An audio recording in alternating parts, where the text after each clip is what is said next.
Hello everyone, and thank you so much for joining us. My name is Ian Mark Villalba, the Hope Broker, and today I'm extremely excited to share with you the next video in our series entitled Seeds of Hope. Now, Seeds of Hope is specifically designed to highlight businesses and business owners who build and strengthen communities through hope. Now, we're joined with us today with a very special guest. His name is Ariel Pei. Mr. Ari Pei. Yes. He's not only the owner of LABWERKZ print shop, right? Yep. But you're also a city council member as well. I am also a city council member. Who would have thought? Yeah, man. Yes. We're super excited to have you join us today and just share your story, man. You know, when I was talking with some mutual friends of ours, I understand that you're plugged into a lot of different groups, really a lot of different leadership communities that you help build and strengthen. Yeah. Can you share a little bit about what you're involved with? Yeah, plugged in.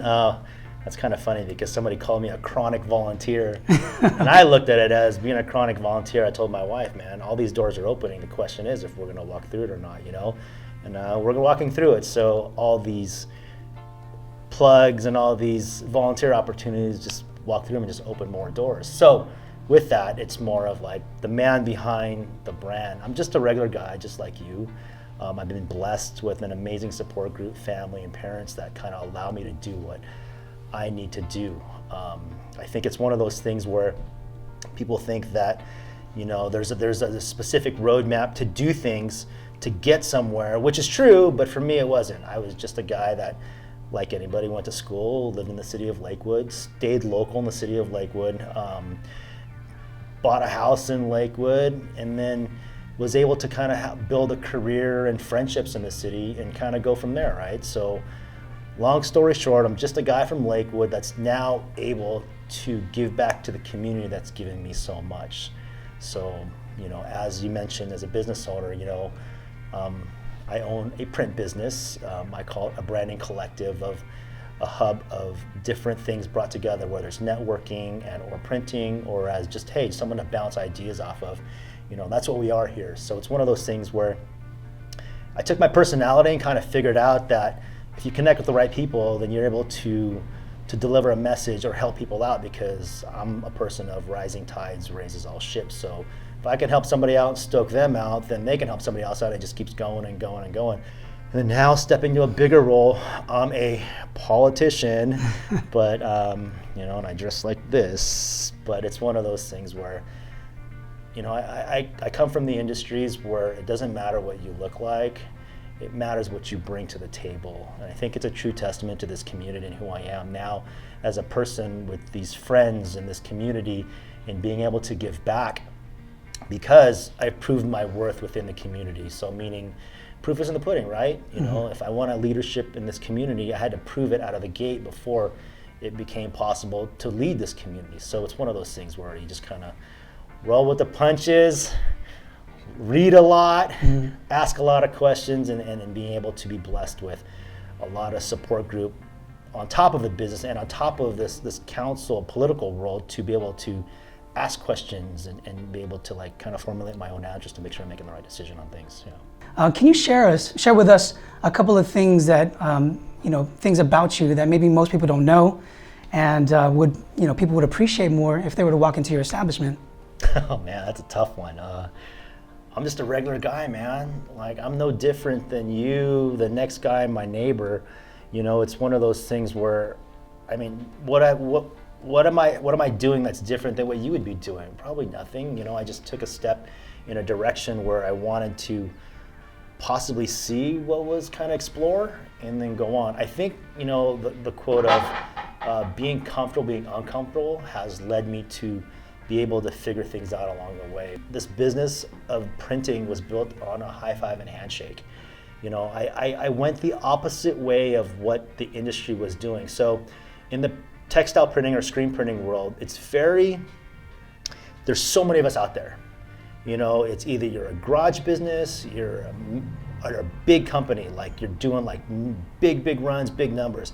I was able to figure out the middle scope of that to where I could make money, not be stressed on big overhead. Then when times were tough, because in our industry it's very like this, depending on how hard you work, and I wanted to surf more versus work more, but now it's one of those things where I found my lane, you know, Yeah. in that, and I was able to make it work, you know. So it's one of those things, again, behind the scenes, same guy I was before. I'm older, get sore more, my back hurts, my neck hurts, I'm slower, not as courageous as I used to be, but you know what, I think it's the opportunities here that coming in here, it's like coming with an open mind.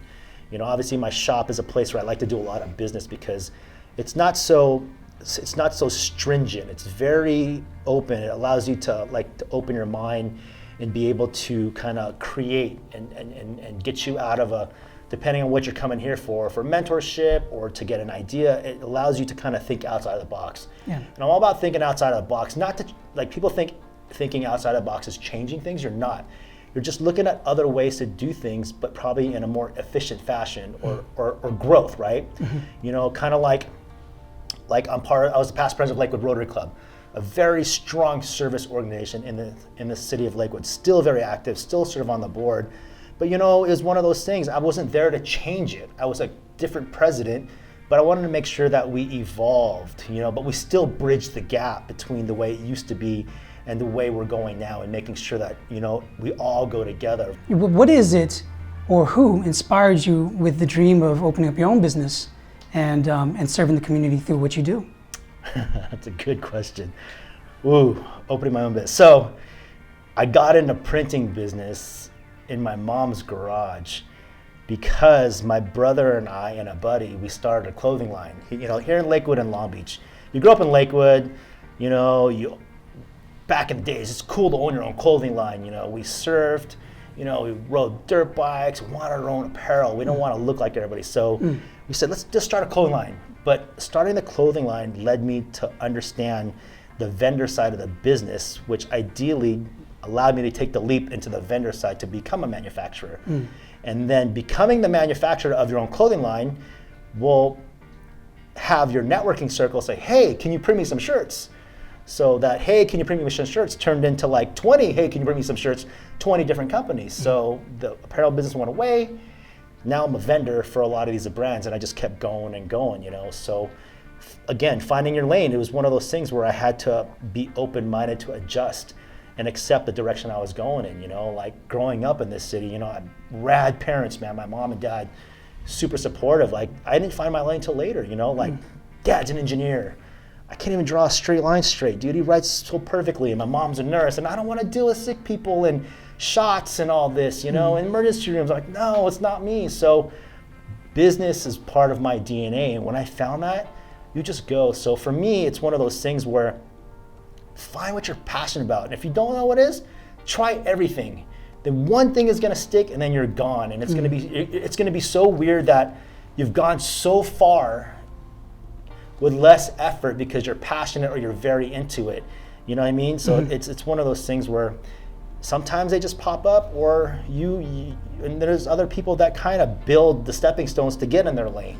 I guess my 2 cents when I talk to kids or when I talk to people that are just getting entrepreneurship, enjoy what you do. You know, like my niece and nephew, enjoy what you do, because if you enjoy what you do and you can figure out how to get paid, it's not a job. Right. Yeah, so like this is not a job. Like to me, like owning a business is not a job because I love it. I love the grind, I love the hustle. City council is not a job because I enjoy people. I love learning about policy and governance, you know, and it's like and it's for the city. Like, you know, it's crazy, you know, like I make decisions on the city, but now I'm in a position where I need to really, like, you know, hone it in a little bit, you know, so that's cool. Wow. Fascinating, man. Super cool. So with that in mind, I think what I wanted to ask was, you know, what are ways that you might measure success? What are ways that you might see, you know, while you're doing your business, what are ways that you can see how you're doing a great job for those that you're serving and for the community? I get that question all the time, man. I bring it back to you. What is your definition of success? Everybody's definition of success is completely different. You know, there's not one right answer. But if you're going to ask me, okay, my family's good, my parents are good, we're engaged, meaning like we do a lot of things in the community, we get to do fun things, we get to hang out with our friends, bills are paid, you know, house is paid, business is coming in, you know, we're in a pandemic, business not coming in, we're still okay. I mean, everybody's definition of success is completely different, and mine is measured by, I guess, everything around me. You know, if everything's cool and stable, I guess I'm successful. People tell me, you're super successful. I'm like, what do you mean? I'm just doing, I mean, do I want a Ferrari and a Maserati? I'm like, maybe, but I can't put a surfboard on top of it, right? It's gonna do me no good. But you know what I mean? Like, so everybody's measure of success is different. Like, have I grown as a person in the last 5 to 7 years? And you check and you look at that from success? Yes. I went from a small business owner that was scared to open this location, and thanks to our buddy Joe, he called me out. I had dinner with him. I wasn't gonna even open this. My buddy Joe from Cassie's Corner / Juice Lab, we were having dinner one night. He's like, dude, you need to open a shop. I'm like, no, man, I'm not gonna open a shop, dude. I don't wanna talk to people and do my business. I have wholesale business, right? He's like, and then I thought about, okay, I'm gonna open a shop. Then I was hesitant. And he calls me out. What are you scared of, bro? Like, I'm not scared of anything, dude. He goes, what are you really scared of? Yeah. I'm like, failure. He goes, who cares? Who cares if you fail? You close the shop, you're still gonna be printing shirts. Yeah. I'm like, good point. 2 weeks later, sign a lease, and bam, and here we are, right? Yeah. So I think it's one of those things where, you know, when it comes full circle, when you think of like success, it's, you know, like, I don't know. Like, I don't know. There's a lot of factors for me, like surrounded by amazing people. People that have your back, like, yo, like, dude, you can't be doing that, man. Like, or calling you out on something, like, no, you're wrong, dude. No, I'm right. No, you're wrong, you know? And then having real friends, real businesses around you that will help you grow and help you tell you that you're messing up, man. Like success there. I mean, there's so many different factors for me to be successful.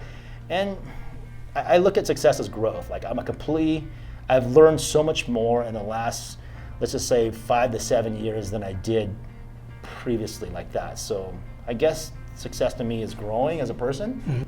Well, you know, speaking about that with the boxes and all, one thing that I've also learned about you is that you're a mentor to other business owners too. Yes. Which is, I think, amazing. You know, I think success breeds success, right? Yeah. And just having that type of heart where you're willing to give freely and generously to others, that only builds the circle of influence around you. Yeah. So that's amazing. Another question I wanted to ask is this: what type of challenges, maybe what are the biggest challenges that you faced when you were growing your business, or perhaps even opening the business? Share with us maybe an example of something that you've learned through adversity. Oh man, adversity is a great word, especially coming from an entrepreneur lifestyle, man. Like, I come from corporate America. It's easy, you know, 8 to 5, travel, got the business credit card, it's cool. But when you become an entrepreneur, it's a whole different breed of people. It's a whole different style of thinking. You know, you have to be agile, you have to adapt, you can't be stuck, you can't close your blinders. Your blinders have to be completely wide open. You have to be able to listen, because entrepreneurship is a great word if you call yourself one, but to live it and freaking breathe it is a whole nother ball game, man. You know, like, people like, oh man, here comes Monday, it sucks, I don't want to go to work. When you're an entrepreneur, you don't have that choice. And if you're the entrepreneur, like, yeah, here goes Monday, let's go, man. Like, you know, it's kind of one of those things. But entrepreneurship is not for everybody. But if you do get into it and you can enjoy that grind, that hustle, that daily stress of being able to make your budget, paying the bills, making decisions, you know, or being able to understand your failures, because in entrepreneurship, we fail a lot, you know, we slam the floor hard, you know, but the question is, how fast do you get up? You know, like for me, in my print business, you know, if I screw it up, I'll replace all of it. I'll eat $3,000, because in the end, I know I did right. I fixed it, I got extra shirts I don't need, that I ruined, and let me just fix it, and I'll walk away feeling good, like I didn't get the best end of it, you know. They got the best end of me, but on the business side, I did the right thing. So when you go back to like adversity, it's that daily grind of always staying on top of it. And don't get me wrong, you can kind of plan out and kind of chill if you get your ducks all aligned in a row. But if you're an entrepreneur, once you get those ducks in a row, you're gonna shake it up and figure something else out to get into, or do something, or find another way to do something within your business sector. So however it works, you know, like for me, when I first launched this business, how am I going to get to all the schools? So I started doing, in screen printing, it's about, and I did zero marketing. I guess I didn't do zero marketing. Let's take that back. I did activated marketing. So I would go to a school and do live screen printing, meaning I'd take my small part of my business and do it live and stoke the kids out. You know, like, I mean, basically screen printing is putting ink on cotton and drying it. You know, I would bring my press and I'd let the kids come up and I'd let them run the squeegee. I'd say, hey, it's like cooking cookie in the oven, that you put the cookie dough, like the ink, and you gotta dry it out, and then it's hard and you can eat it, or here, you got a t-shirt. And that allowed me to build my business. So I was able to execute, outside of the box thinking, to be able to develop the marketing for my business. But, you know, adversity, you know, is part of my DNA. I can honestly say that because it's not easy. It's daily, you know, and things do go wrong, you know, and things do go right. You know, but, you know, for me, when things do go right, you're finding things to go wrong, so you can keep pushing that right higher and higher, higher. So you keep elevating that bar higher. But it's, entrepreneurship is not easy, you know, but, and for me, being able to help friends, you know, anybody that wants advice of what I've been through to make sure that they don't make that mistake, you know, it's so refreshing to me and relieving to like help somebody out. Yeah. You know, so, I mean, adversity, it's adversity, it's grind, it's hustle, it's go, go, go, go. You get shot back 10 feet, go back, 5 more, 5 forward, let's go, let's figure it out, you know. You know, you lose, you know. I like being number 2 because you can always keep going for number one, you know, or you get to number 1, then you shake it up and you mentally go back to number 2 so you can keep going, right? So I think your word of adversity kind of sums all of it, but for me, it's all of it together. So Ari, what are the best ways for people to find you and the best ways for us to support you? If you want to connect, you can go reach out to me on Instagram at Ariel Pay on Instagram, or I'm on Facebook for Ariel Pay, or you can reach out at the city, Ariel Pay at lakewoodcity.org. Well, thanks so much, Ari. We really appreciate your time, man. Thanks so much for dropping all this knowledge and wisdom on us. Yeah. And guys, you know, we definitely heard some ways for us to support Ari and his business, support the city council. We love to do that here. And again, we just hope that this video has inspired you, that it brings hope to you, and really with the purpose for you to be energized to go out and build and strengthen those around you. Thanks so much for tuning in.